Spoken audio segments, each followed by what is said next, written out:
ನಮಸ್ತೆ ನವಕರ್ನಾಟಕ ಟಿವಿಗೆ ಸ್ವಾಗತ. ನವಕರ್ನಾಟಕ ಟಿವಿ ಜನಪರ ನ್ಯಾಯಪರ. ನೀವಿನ್ನ ನಮ್ಮ ಚಾನೆಲ್ ಸಬ್ಸ್ಕ್ರೈಬ್ ಮಾಡಿಲ್ಲ ಅಂದ್ರೆ ಈ ಕೂಡಲೇ ಲೈಕ್ ಮಾಡಿ, ಶೇರ್ ಮಾಡಿ, ಸಬ್ಸ್ಕ್ರೈಬ್ ಮಾಡಿ, ತಪ್ಪದೆ ಬೆಲ್ ಐಕಾನ್ ಕ್ಲಿಕ್ ಮಾಡಿ.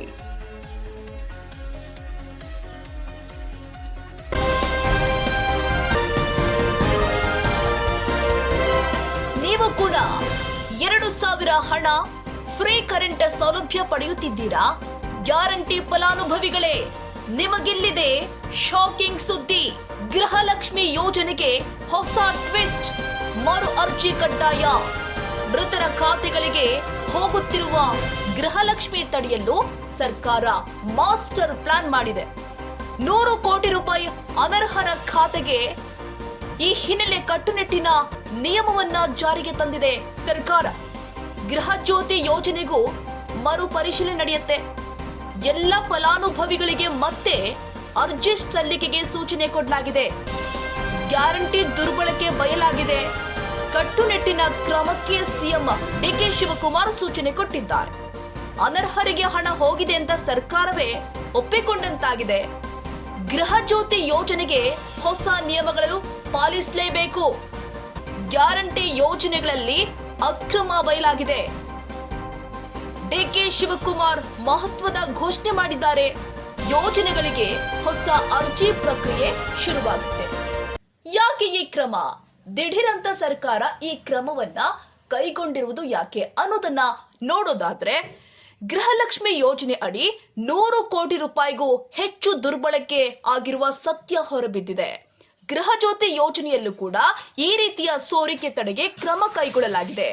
ಗೃಹ ಜ್ಯೋತಿ ಯೋಜನೆಯಲ್ಲೂ ಕೂಡ ಈ ರೀತಿಯ ಸೋರಿಕೆ ತಡೆಗೆ ಕ್ರಮ ಕೈಗೊಳ್ಳಲಾಗಿದೆ. ಬೇರೆ ರಾಜ್ಯದವರಿಗೆ ಗೃಹ ಜ್ಯೋತಿ ಸಿಗುತ್ತಿದೆಯಾ ಎಂದು ಕೂಡ ಪರಿಶೀಲನೆ ಮಾಡಲಾಗುತ್ತೆ. ಆ ನಿಟ್ಟಿನಲ್ಲಿ ಮೀಟರ್ ರೀಡರ್ಗಳ ಮೂಲಕ ಶೀಘ್ರ ಅರ್ಜಿ ವಿತರಣೆ ಮಾಡಲಾಗುತ್ತೆ. ಸೂಕ್ತ ದಾಖಲೆಗಳ ಜೊತೆ ಫಲಾನುಭವಿಗಳು ಅರ್ಜಿ ಸಲ್ಲಿಸಲು ಅವಕಾಶ ಮಾಡಿಕೊಡಲಾಗುತ್ತೆ.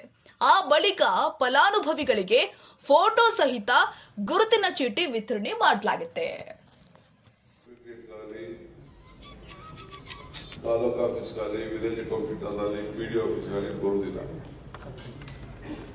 ಬಂದಂತವ್ರಿಗೆ ಸ್ಪಂದಿಸಬೇಕು, ಪಾಸಿಟಿವ್ ಆಗಿ ಸಮಸ್ಯೆನ ಬಗೆಹರಿಸಬೇಕು.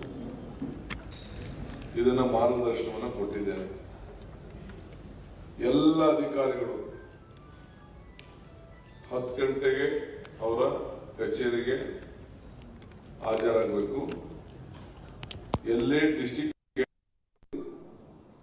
ಅವರು ಹಾಜರಾದ ತಕ್ಷಣ, ಅವ್ರ ರಿಪೋರ್ಟ್ ಆದ ತಕ್ಷಣ, ಅವರು ತಮ್ಮನ್ನ ಪ್ರೆಸೆಂಟ್ ಮಾಡಿದ ತಕ್ಷಣ ಇಲ್ಲಿ ನಮ್ಮ ಚೀಫ್ ಸೆಕ್ರೆಟರಿ, ಅಲ್ಲಿ ನಮ್ಮ ಅಡ್ಮಿನಿಸ್ಟ್ರೇಷನ್ ನೋಡುವಂಥ ಸೆಕ್ರೆಟರಿ ಯಾರಿರ್ತಾರೆ ಅವ್ರಿಗೆ ಮೆಸೇಜು ಬರಬೇಕು. ಅವ್ರಿಗೇನು GPS ಇಟ್ಕೊಂಡಿರ್ತಾರೆ ಅಲ್ಲಿಂದನೇ ಎಲ್ಲಿಂದ ಅವರು ತಮ್ಮ ಹಾಕ್ತಾರೆ, ಅಲ್ಲಿಂದನೇ ಈಗೆಲ್ಲರೂ ಕೂಡ ಟೆಕ್ನಾಲಜಿ ಅಷ್ಟು ಬೆಳೆದಿದೆ. ಅದನ್ನು ಅವ್ರಿಗೆಲ್ಲರೂ ಕೂಡ ಮಾರ್ಗದರ್ಶನವನ್ನು ಕೊಟ್ಟಿದ್ದೇನೆ. ವಿಲೇಜ್ ಅಕೌಂಟಿಂದ ಹಿಡಿದು, ರೆವಿನ್ಯೂ ಇನ್ಸ್ಪೆಕ್ಟರಿಂದ ಹಿಡಿದು, PDO ಅಂತ ಹಿಡಿದು ಯಾವುದೇ ಇಲಾಖೆ ಅಧಿಕಾರಿಗಳು, ಜಿಲ್ಲಾಧಿಕಾರಿವರೆಗೂ ಕೂಡ ಪೊಲೀಸರು ಎಲ್ಲರೂ ಕೂಡ ಅವರವರ ಹೆಡ್ ಕ್ವಾರ್ಟರ್ಸಲ್ಲಿ ಕಂಪಲ್ಸರಿ ಇರಲೇಬೇಕು. ಅವ್ರದ್ದೊಂದು ಅಡ್ರೆಸ್ಸು, ಪುಸ್ತಕ, ಮನೆ ಅಡ್ರೆಸ್ಸು, ಫೋನ್ ನಂಬರು ಎಲ್ಲ ಕೂಡ ವೆಬ್ಸೈಟಲ್ಲಿ ಮತ್ತು ತಾಲೂಕುಗಳಲ್ಲಿ ಲಭ್ಯ ಇರಬೇಕು. ಅದನ್ನು ತಿಳಿಸಿದ್ದೇನೆ. ಶೈಕ್ಷಣಿಕ ವರ್ಷ ಪ್ರಾರಂಭ ಆಗಿದೆ. ಸೊ ಪ್ರತಿಯೊಬ್ಬ ವಿದ್ಯಾರ್ಥಿಗಳನ್ನು ಶಾಲೆಗೆ ಕರೆಸ್ತಾರಿಸುವಂಥ ಕೆಲಸ ಮಾಡಬೇಕು. ಎಷ್ಟು ಶಾಲೆಗಳಲ್ಲಿ, ಕೆಲವು ಶಾಲೆಗಳಲ್ಲಿ ಸುಮಾರು 0 ಸ್ಟೂಡೆಂಟ್ಸ್ ಕೂಡ ಇದ್ದಾರೆ. ಕೆಲವು ಬೇಕು ಅಂತ ಮೇಷ್ಟ್ರುಗಳ ಅನುಕೂಲಕ್ಕೆ ಅವನ್ನೆಲ್ಲ ಕರ್ಕೊಂಡು ಬಂದು ಒಬ್ಬನೋ ಇಬ್ಬನೋ ಅಡ್ಮಿಟ್ ಮಾಡಿ ಅವ್ರ ಸಂಬಳಕ್ಕೋಸ್ಕರ ಇಡ್ತಾರೆ. ಅದು ನಮ್ಮ ಹತ್ರ ಮಾಹಿತಿ ಇದೆ. ಅದು ನೆಕ್ಸ್ಟ್ ಕ್ಯಾಬಿನೆಟಲ್ಲಿ ಏನು ಮಾಡಬೇಕು ಅನ್ನೋದನ್ನು ಅಂಥ ವಿಚಾರದಲ್ಲಿ ಕೆಲವು ತೀರ್ಮಾನಗಳನ್ನು ನಾನು ಮಾಡ್ತೇನೆ. ವಿದ್ಯಾರ್ಥಿಗಳ ಸಮವಸ್ತು, ಪಠ್ಯಪುಸ್ತಕ ಮತ್ತು ಶೂಸು ಯಾವುದೇ ಇದು ಕೂಡ ಕಂಪಲ್ಸರಿ ಇನ್ನೊಂದು 1 ತಿಂಗಳೊಳಗಡೆ ಎಲ್ಲರೂ ಕೂಡ ತಪ್ಪಿಸುವಂಥ ಕೆಲಸವನ್ನು ಮಾಡಬೇಕು. ಸೊ ಮಳೆ ಪ್ರಾರಂಭ ಆಗ್ತಾ ಇದೆ. ಬಿತ್ತನೆ, ರಸಗೊಬ್ಬರ, ಬೀಜ ಲಭ್ಯತೆ ಇವೆಲ್ಲ ಕೂಡ ವಿತರಣೆ ಮಾಡೋಕ್ಕೆ ಕೇಂದ್ರದಲ್ಲಿ ಬೇಕಾದಷ್ಟು ಸಮಸ್ಯೆಗಳು ಬರ್ತಾ ಇದೆ ವಾರಿಂದ. ಆದರೂ ಕೂಡ ಜನ ಭಾಳ ಹುಷಾರಾಗಿ ಇದನ್ನು ಹ್ಯಾಂಡಲ್ ಮಾಡಬೇಕು ಅಂತ ನಾನು ತಿಳಿಸಿದ್ದೇನೆ.